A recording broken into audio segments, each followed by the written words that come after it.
출애굽기 19장 보겠습니다. 출애굽기 19장 15절 모세가 백성에게 이르되 예비하여 제3일을 기다리고 여인을 가까이 말라 하니라. 3일을 기다리라 하는 말은 성경에 예수님의 부활을 의미하기도 하고 또 변경되는 그 시점을 이야기하기도 하고 그렇습니다. 그러니까 3일이 있으면은 이제 율법이 없었던 이 이스라엘 사람들에게 이제 율법을 수여하겠다. 그러니까 3일 기다리라는데 이런 이야기입니다. 그리고 여인을 가까이 말라 하니라 하는 말은 이는 남녀 관계 이야기인데 하나님 만날 때 그 당분간만 가까이 하지 마라 그런 말이지 하나님을 만나는 그 순간만큼만 그냥 좀 깨끗하게 해가지고 만났으면 좋겠다라는 그런 이야기입니다. 그 다음 16절에 제3일 아침에 우레와 번개와 빽빽한 구름이 산 위에 있고 나팔소리가 심히 크니 진중 모든 백성이 다 떨더라. 이 빽빽한 구름이 산 위에 있고 하는 이 말 뜻은 한번 생각을 해보면 우리가 하나님을 본다든가 하나님을 만나려면 정면으로 얼굴을 보지는 못합니다. 정면으로 얼굴 보면 하나님의 그 광채가 우리 눈을 멀게 해버리고 우리를 죽게 만들어버립니다. 그래서 하나님하고는 정면으로 볼 수가 없고 하나님하고 정면으로 볼 수 있으려면 우리가 천국에 가가지고 하나님의 몸으로 변화해서 그래서 하나님하고 살 때는 하나님하고 마주보고 이야기할 수가 있습니다. 그전에는 하나님하고 절대로 마주볼 수도 없고 그러니까 하나님을 보면 즉시 죽습니다. 요한복음 1장 18절 본래 하나님을 본 사람이 없으되 아버지 품속에 있는 독생하신 하나님이 나타내셨느니라. 본래 하나님을 본 사람이 없다라고 했습니다. 이 말은 하나님의 얼굴을 못 봤다는 겁니다. 이 세상의 모든 사람들 중에 한 사람도 하나님을 본 사람이 없습니다. 요한 1서에 다시 한번 보겠습니다. 요한 1서 4장 12절 어느 때나 하나님을 본 사람이 없으되 만일 우리가 서로 사랑하면 하나님이 우리 안에 거하시고 하나님을 본 사람이 없다. 그 어느 때나 그러니까 그 어느 때나 사람은 하나님을 볼 수가 없다 이겁니다. 하나님을 보는 즉시 죽습니다. 왜? 하나님은 거룩하신 분이고 우리는 죄를 가지고 있는 사람이기 때문에 그래서 하나님하고 전혀 교통이 안 되는 거예요. 구원받지 못한 사람은 물론이고 구원받은 사람들도 하나님을 정면에서 교통을 할 수가 없습니다. 출애굽기 33장 21절부터 읽겠습니다. 여호와께서 가라사대 보라 내 곁에 한 곳이 있으니 너는 그 반석 위에 서서라. 내 영광이 지나갈 때에 내가 너를 반석 틈에 두고 내가 지나도록 내 손으로 너를 덮었다가 손을 거두리니 네가 내 등을 볼 것이요 얼굴은 보지 못하리라. 모세가 하나님하고 그렇게 가까이 있는데도 절대로 얼굴은 너는 볼 수가 없다라고 이야기했습니다. 그러니까 우리가 하나님을 보는 것을 어떻게 보는가 하면 마음으로 하나님을 보는 겁니다. 지금 이 세상에서는. 그러나 나중에 천국에 가면은 하나님하고 1대1로 봅니다. 고린도전서에 한번 보겠습니다. 13장 12절 우리가 이제는 거울로 보는 것 같이 희미하나 그때에는 얼굴과 얼굴을 대하여 볼 것이요 이제는 내가 부분적으로 아나 그때에는 주께서 나를 아신 것 같이 내가 온전히 알리라. 그러니까 12절에 우리가 이제는 거울로 보는 것 같이 희미하나. 지금 우리 거울 보면 희미한 게 아니죠. 똑똑하죠. 그런데 이 당시에, 이 성경을 쓴 이 당시에, 예수님이 계신 이 당시에는 거울이 뭐가 거울인가 하면은 청동, 그 당시가 아마 청동기 시대인가 뭐 그런가 보죠. 청동으로 이 걸레가 깨끗하게 닦으면은 빛이 보여요. 보이고 얼굴이 보이기는 보이는데 영 희미해가지고 이 거울에 비하면 이거 아무것도 아니에요. 그렇게 희미하게 보인다. 그러니까 우리가 예수님이 계실 때 그때에 거울로 보는 것 같다 하는 그 말은 이 어떤 쇳덩어리에다가 광을 내가지고 그것을 자기 얼굴에 비치면은 그 얼굴이 비치기는 비치잖아요. 그런데 희미하게 비치잖아요. 그러니까 지금 너희가 나를 보는 것은 희미하게 본다. 그러나 12절 다시 우리가 이제는 거울로 보는 것 같이 희미하나 그때에는 얼굴을 대하여 볼 것이요. 그때는 언젠가 하면은 하나님을 만나는 날. 하나님을 만나는 날에는 이제는 내가 부분적으로 아나 그때는 주께서 나를 아신 것 같이 내가 온전히 알리라. 주님이 나를 아신 것 같이 나도 하나님을 완전하게 안다. 그러니까 그때에 나야 비로소 하나님을 볼 수가 있다 이 말입니다. 지금부터는 하나님은 볼 생각을 하지 말아요. 하나님은 우리가 구원받고 난 뒤에 천국에 가서 하나님을 보는 겁니다.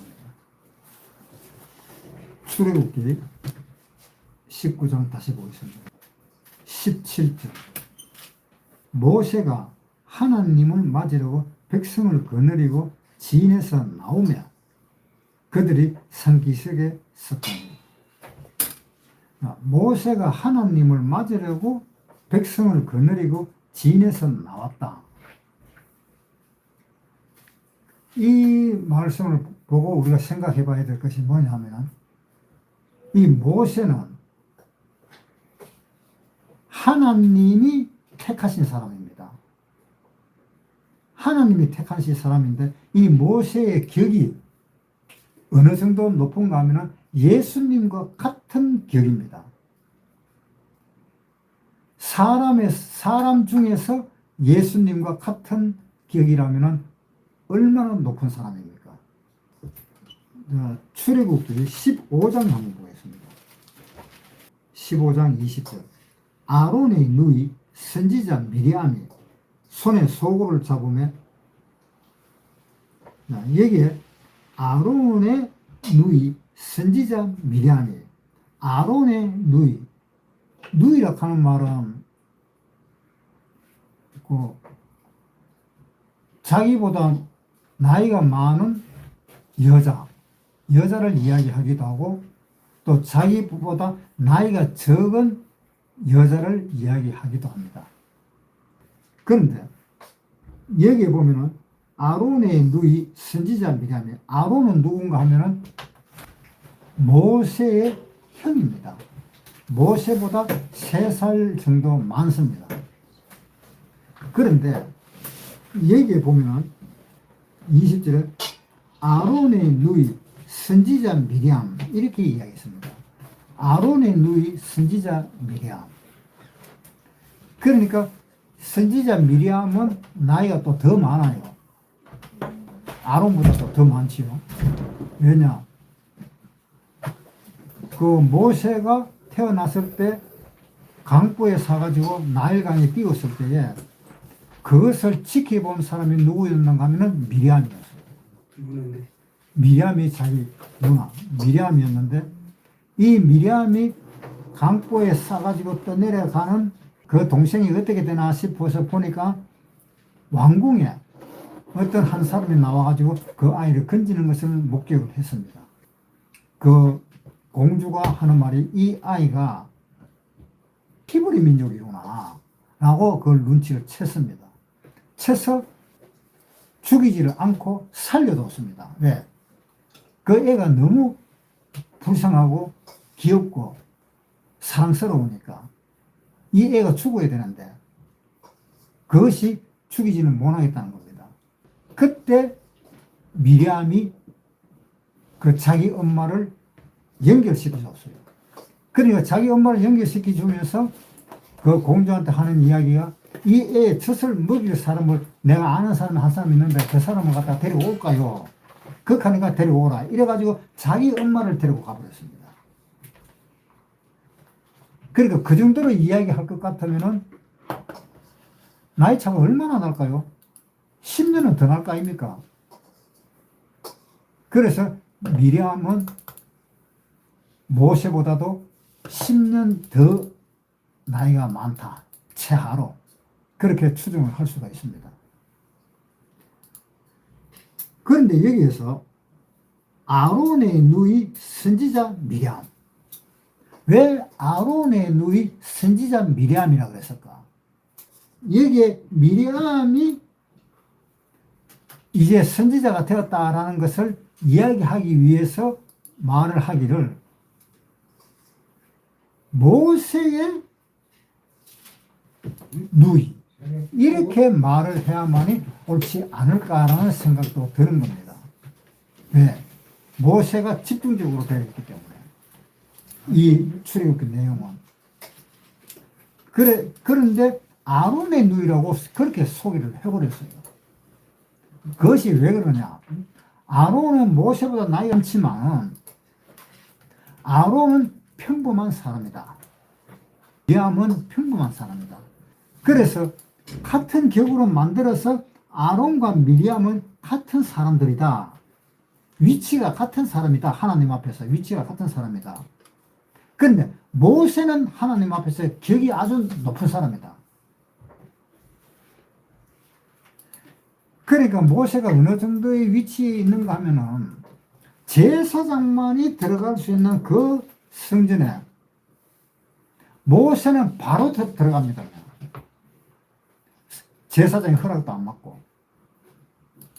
제사장이라면 그 제사 지내는 그 중에서 최고의 왕인데 그 최고의 왕을 뒤로 하고 그 제사 드리는 그쪽으로 바로 들어가는 거예요. 그러니까 제사장 위치보다도 훨씬 높다는 거죠.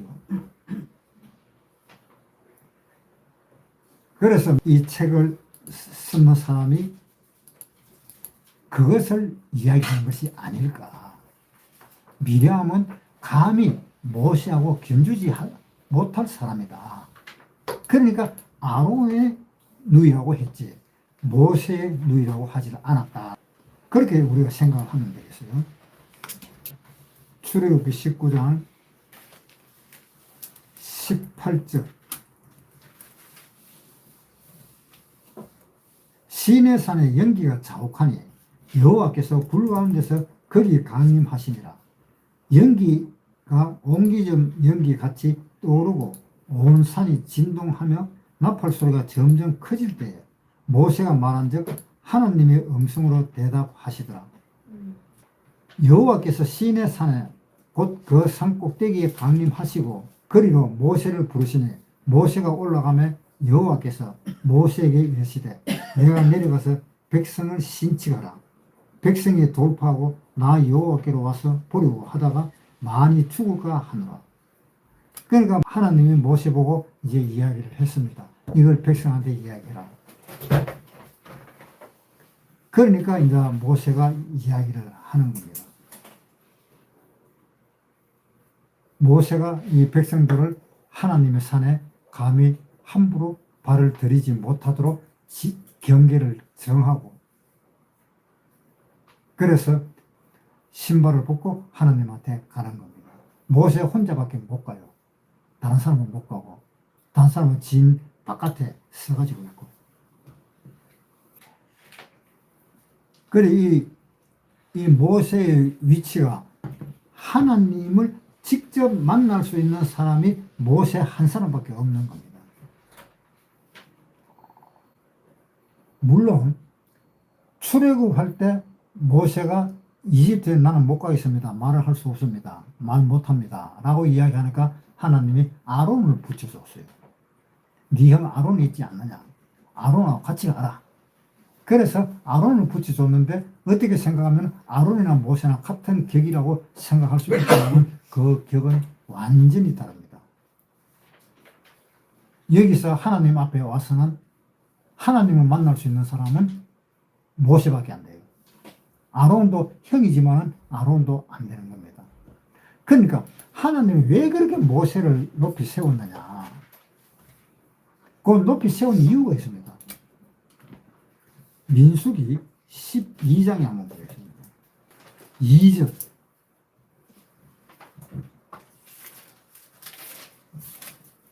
그들이 이르되 여호와께서 모세와만 말씀하셨느냐? 우리와도 말씀하지 아니하셨느냐? 하면 여호와께서 이 말을 들으셨더라. 이 사람 모세는 온유함이 지면의 모든 사람보다 승하더라. 그러니까 이 모세가 하나님한테 발탁되었다는 것이 바로 뭔가 하면 바로 이것 때문에 그렇습니다. 모세가 이집트에 있을 때 왕자로서 있었잖아요. 왕자로 있으면서 그 큰 소리 치면서 자기가 바깥에 나가니까 내 동족이 죽었구나. 내 동족이 두드려 맞는구나. 이렇게 생각해서 뛰어나가서 자기 동족을 구하기 위해서 그 상대방을 죽여버렸습니다. 그래서 그걸 죽이는 그 살인죄로 인해서 도망을 나와버린 거예요. 이집트에서 잡히면 죽으니까.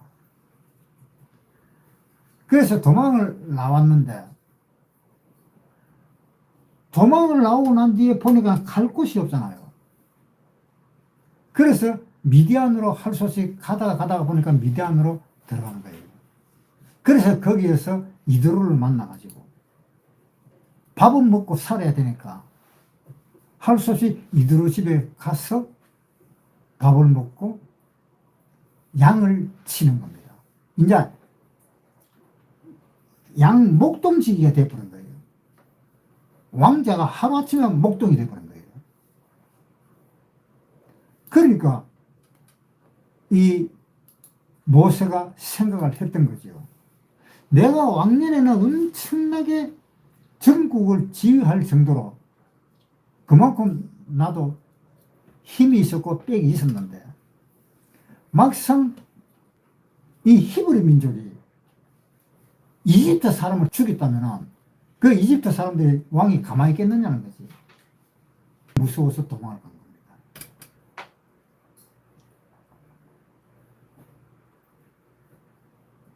그렇게 도망을 가가지고 살다가 보니 마음이 낮아지기 시작했습니다.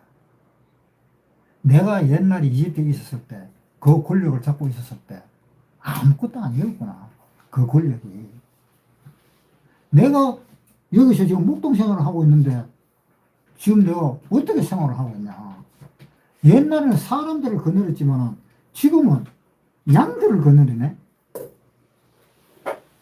자기의 그 위치가 낮아짐을 자기 마음속으로 그것을 이제 깨달은 겁니다. 사람은 무슨 지위나 무슨 명예나 무슨 왕이라 할지라도 하나님 앞에서는 절대 별거 아니구나. 그것을 알고 자기 마음이 온화하게 되기 시작했던 겁니다. 그렇게만 했었어요. 사도행전 7장 19절.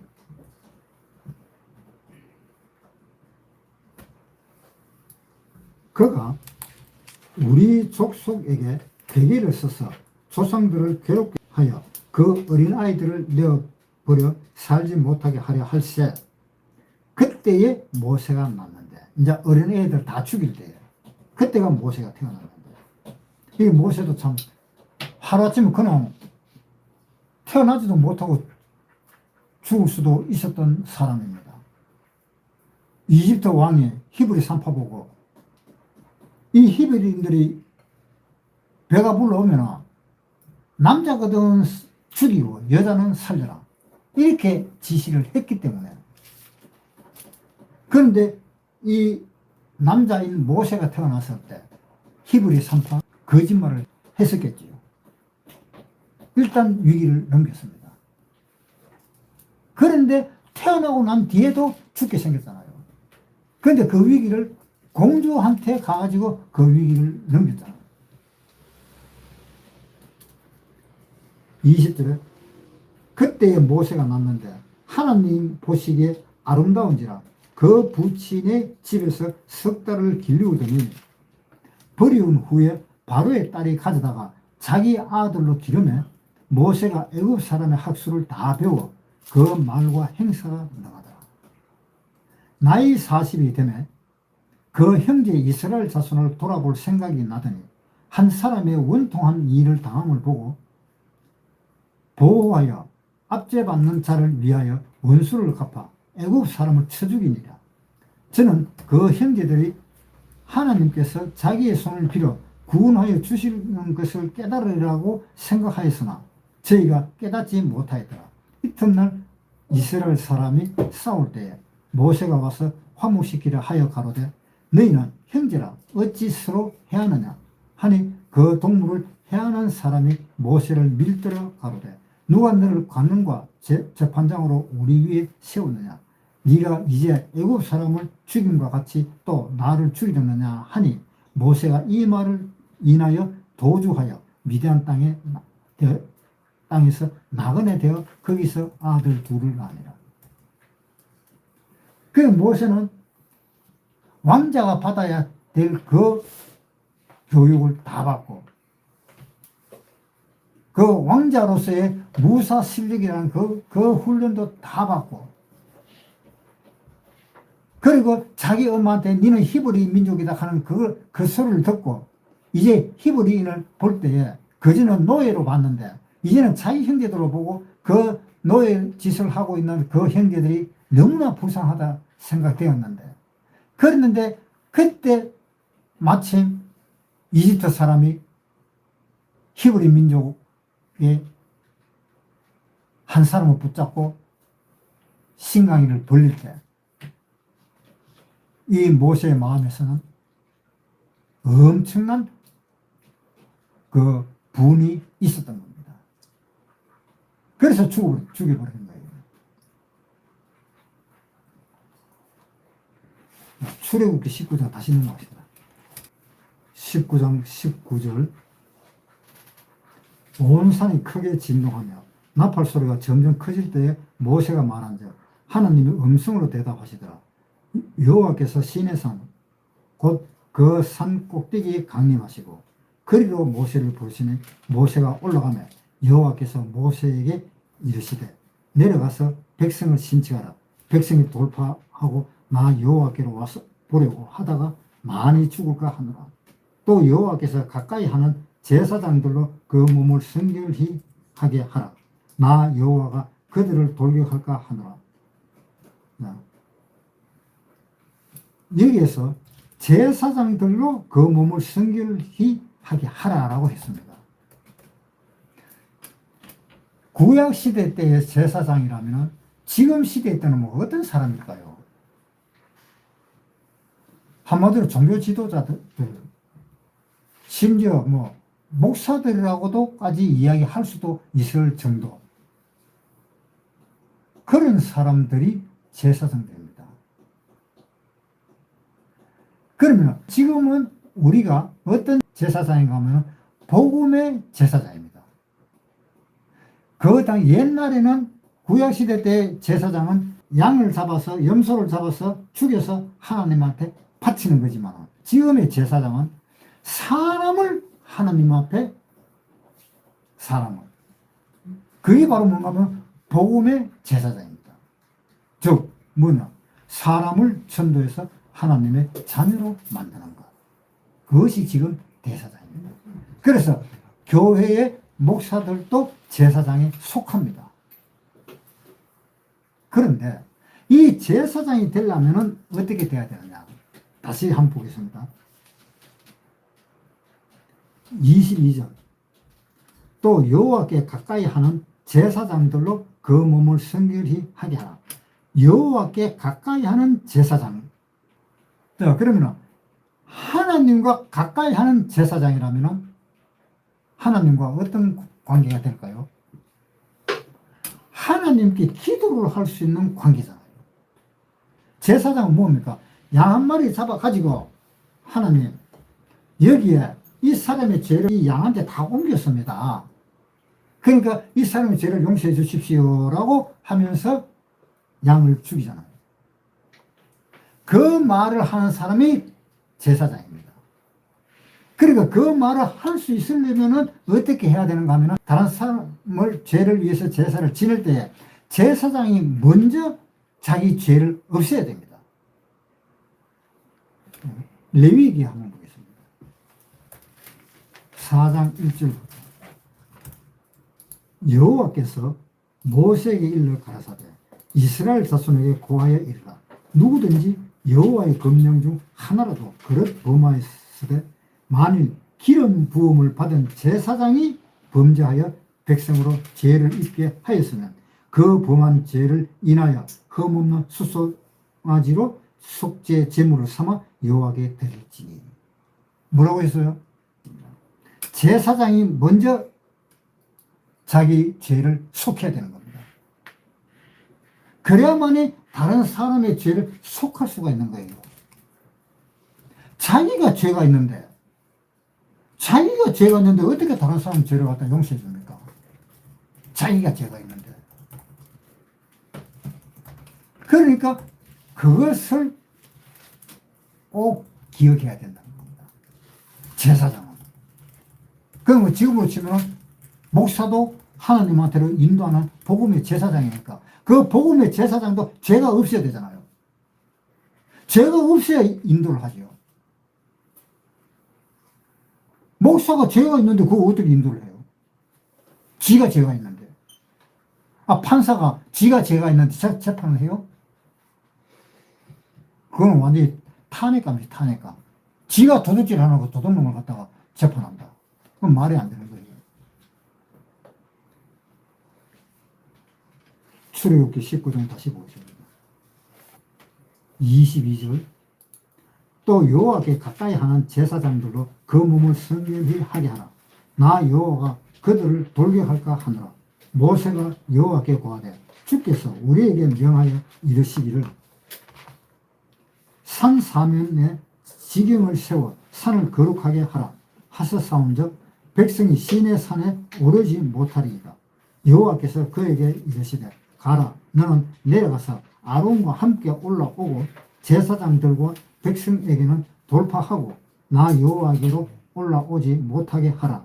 내가 그들을 돌격할까 하노라. 모세가 백성에게 내려가서 그들에게 고하니라.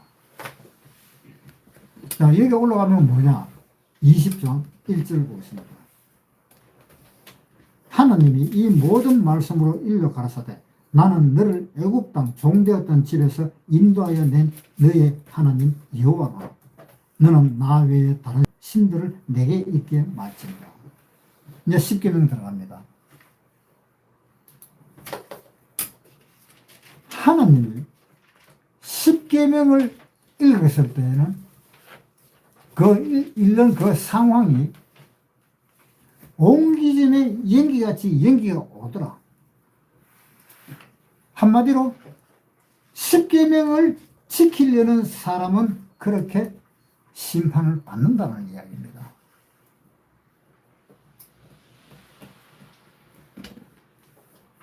그런데 10계명 어기면은 천국 갈까요? 지옥 갈까요? 이 이스라엘 사람들 10계명을 어겨도 천국 가잖아요. 그런데 그것을 지옥으로 간다고 생각하는 사람들은 그건 큰 오사입니다. 그건 뭔가 잘못된 거예요. 그것이 바로 뭐냐 하면은 이스라엘 사람들은 이미 구원을 받았기 때문에. 언제 구원 받았어요? 이집트를 탈출할 때 이집트에서 양이 피로 문술조 문 인방에 피를 발라가지고 구원을 받았잖아요. 그런데 이스라엘 사람들이 구원 받았는데 지옥 가요? 그 근본보다 정확하게 알아야 돼요. 그 근본이 정확하지 않으면 이 성경 아무리 이야기해도 막 헷갈리는 거예요. 그래서 이때부터 이스라엘 사람들은 다 구원받은 사람이에요.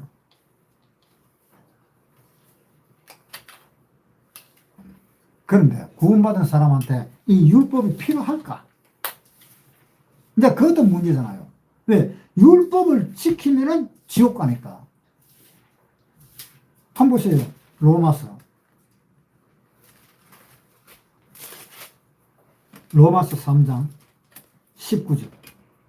우리가 알거니와 무릇 율법이 말하는 바는 율법 아래 있는 자들에게 말하는 것이니 이는 모든 입을 막고 온 세상으로 하나님의 심판 아래 있게 하려 합니다. 뭐라 그랬어요? 율법 아래 있는 자들은 다 심판을 받는다 했잖아요. 율법 아래 있는 사람들은. 이게 바로 어떤 뜻인가 하면 우리가 운전을 하잖아요. 운전하면 어느 아래에 있습니까? 교통법 아래에 있잖아요. 운전하면서 스티커 한 장도 안 끄는 사람 있어요?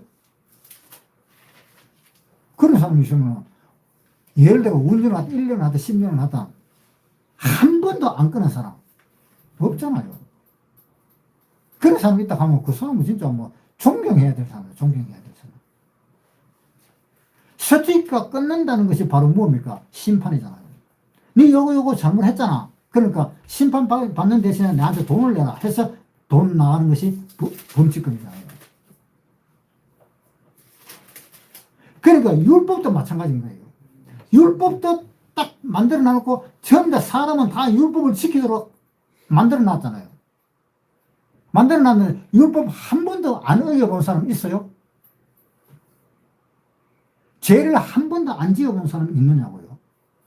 없잖아요. 사람은 다 죄를 짓게 돼가 있잖아요. 왜? 법이 있으니까 법. 그 법 아래서 살기 때문에. 그래서 법을 지키는 사람은 무조건 지옥 간다 하는 이야기입니다. 법을 지켜서 천국 가려고 하는 사람은 무조건 지옥 간다는 겁니다. 그런데 이 법이 구약시대 때 법과 신약시대 때 법이 차이가 있어요. 이 차이를 잘 알아야 돼요. 구약시대 때에 했던 말이 신약시대 때 그대로 있고, 신약시대 때 했던 말이 구약시대 때 알고 보면 구약시대 때도 그대로 있어요. 또 어떤 거 보면은 구약시대 때 했던 말이 조금 변형이 돼갖고 신약시대 때 한 이야기도 있고, 또 신약시대 때 변형시켜서 신약시대 때 했는 그 이야기가 구약시대 때는 또 없는 것도 있어요. 그것이 바로 뭔가 하면 구약과 신약을 이제 가르는 거예요. 구약과 신약을 하고 구약 때는 이렇게 지켰지, 그러나 신약 때는 이렇게 지켜라. 그 차이가 있는 겁니다. 자, 한번 보세요. 예레미야 31장 31절부터 읽겠습니다. 나 여호와가 말하노라. 날이 이르리니 내가 이스라엘 집과 유다 집에 새 언약을 세우리라. 날이 이른다 하는 말은 새로운 언약을 만들어낼 그 날이 이른다 이 말입니다. 그러니까 새 언약을 세우리라. 나 여호와가 말하노라.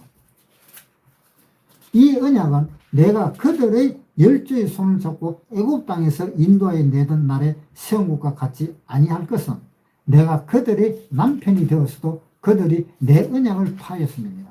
나 여호와가 말하노라. 그러나 그날 후에 내가 이스라엘 집에 세울 언약은 이러하니 곧 내가 나의 법을 그들의 속에 두며, 사람 속에 둔다는 거죠.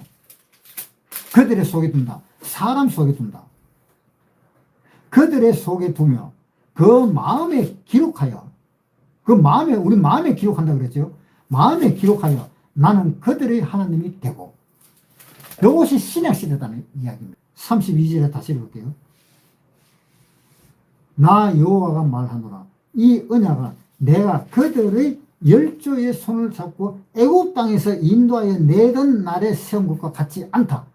애굽 땅에서 인도하여 내던 날에 세운 것이 뭡니까? 십계명이잖아요. 그 십계명과 같지 아니하다.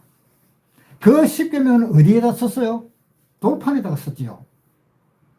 쉽게 영화 보면 모세가 돌판 들고 나오잖아요. 돌판에다가 섞고, 그 다음에 33절에 나 여호와가 말하노라. 그러나 그날 후에 내가 이스라엘 집에 세울 언약은 이러하니 곧 내가 나의 법을 그들의 속에 두며 그 마음에 기록하여 나는 그들의 마음이 하나님이 되고, 우리 마음에 기록한다. 바뀌어졌지요. 구약시대 때는 돌에다가 돌판에다가 기록을 했고, 신약시대 때는 우리 마음에다가 기록한다.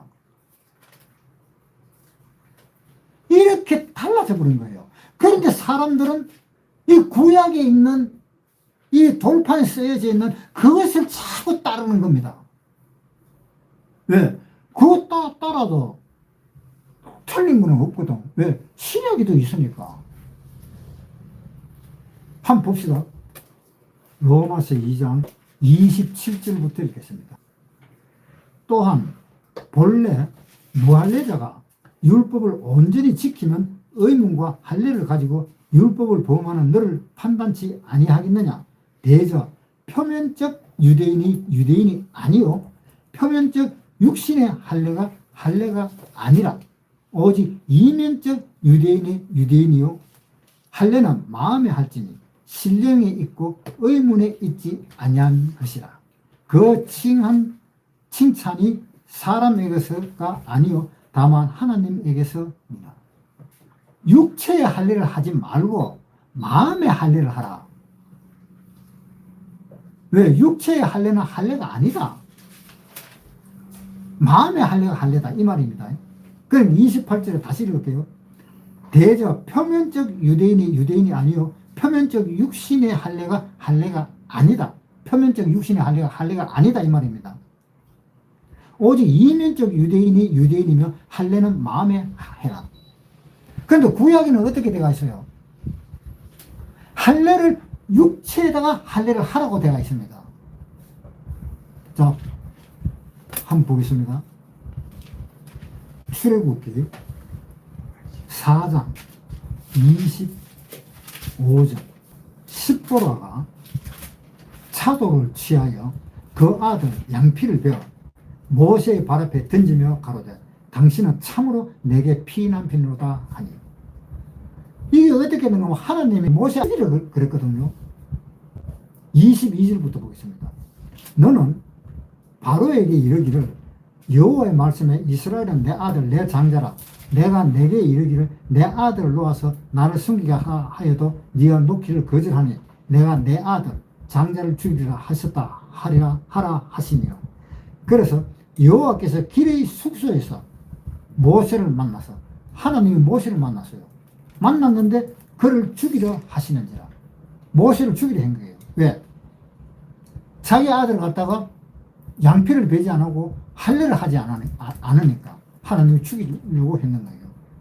그래서 십보라가 놀래가 차도를 취해가지고 그 아들의 양피를 베었다. 그 당시에 칼을 갖다가 구하지도 못하겠죠. 그러니까 돌을 가지고 양피를 베어버렸다. 그래서 그 양피 베었는 그걸 갖다가 모세한테 던져버렸다. 그래서 너는 내 피난편이다. 이렇게 이야기합니다. 피난편이란 말은 피로 맺어진 남편이다. 이런 뜻입니다. 그러니까 할례를 행하지 않으면 죽게 되는 거예요. 할례를 행하지 않으면. 그런데 신명기 10장에 한번 보겠습니다. 16절 그러므로 너희는 마음의 할례를 행하고 다시는 목을 곧게 하지 마라. 뭐라고 했어요? 마음의 할례를 행해라. 아니 마음의 할례를 행하면 되는데 왜 하나님은 모세를 죽이려고 그래? 이런 말이 나오잖아요. 왜? 마음의 할례는 신약이고 육체의 할례는 구약인 겁니다. 그래서 하나님이 모세를 죽이려고 한 것이 바로 뭐냐? 왜 네 할례를 안 행하느냐? 지금은 신약 시대가 아니다는 거죠. 할례를 행하는 것은 그것은 법이니까 율법이니까 구약 시대 때는 할례를 행하고 신약 시대 때는 할례는 마음으로 행하라. 이것이 무슨 이야기인가? 모든 이 율법을 하나님은 다 이야기했지만은 사람들이 받아들일 때에 그것을 어떻게 받아들이느냐. 아, 나 이 율법만 행하면 돼. 내 마음하고는 상관없어. 난 이 율법만 행하면 돼. 그러면서 사람들이 아직까지도 율법만 행하는 사람들이 엄청나게 많다 이 말입니다. 그거는 큰일 나는 거예요. 그거는 바로 지옥 가는 겁니다. 마음에 할 일을 행해야 되는 겁니다. 성경에 또 보면은 이웃을 사랑하라는 말이 있습니다. 레위기 19장 18절. 원수를 갚지 말며 동포를 원망하지 말며 이웃 사랑하기를 네 몸과 같이 하라. 나는 여호와니라. 자, 구약도 이렇게 되어 있지요. 구약도 내 이웃을 네 몸과 같이 사랑해라. 구약도 이렇게 되어 있다 이 말입니다. 이 말은 앞으로 이렇게 바뀔 것이다 하는 것을 예고하는 거예요. 예수님이 오시면 이렇게 바뀔 것이다 라는 것을 지금 예고하는 겁니다. 그러나 이 시대에 이웃을 내 몸과 같이 사랑하라 했는데 나는 마음으로만 사랑해요. 그런데 몸으로 사랑하지 않는다면 그 사람은 또 역시 죽습니다. 하나님이 모세를 죽이려고 했듯이. 그런데 신약에 한번 보겠습니다. 누가복음 10장 25절. 어떤 율법사가 일어나 예수를 시험하여 가로되 선생님 내가 무엇을 하여야 영생을 얻으리까? 예수께서 이르시되 율법에 무엇이라 기록되었으며 네가 어떻게 읽느냐? 대답하여 가로되 네 마음을 다하며 네 목숨을 다하며 힘을 다하며 뜻을 다하며 주 너의 하나님을 사랑하고 또 내 이웃을 내 몸과 같이 사랑하라 하였나이다. 그러니까 여기서 뭡니까? 네 뜻을 다하여 마음을 다하여 하나님을 사랑하라. 구약에도 이게 있었잖아요. 네 몸과 같이 사랑하라 하는 그 말씀이 있었잖아요. 그래서 구약과 신약의 차이는 그렇다 이 말입니다.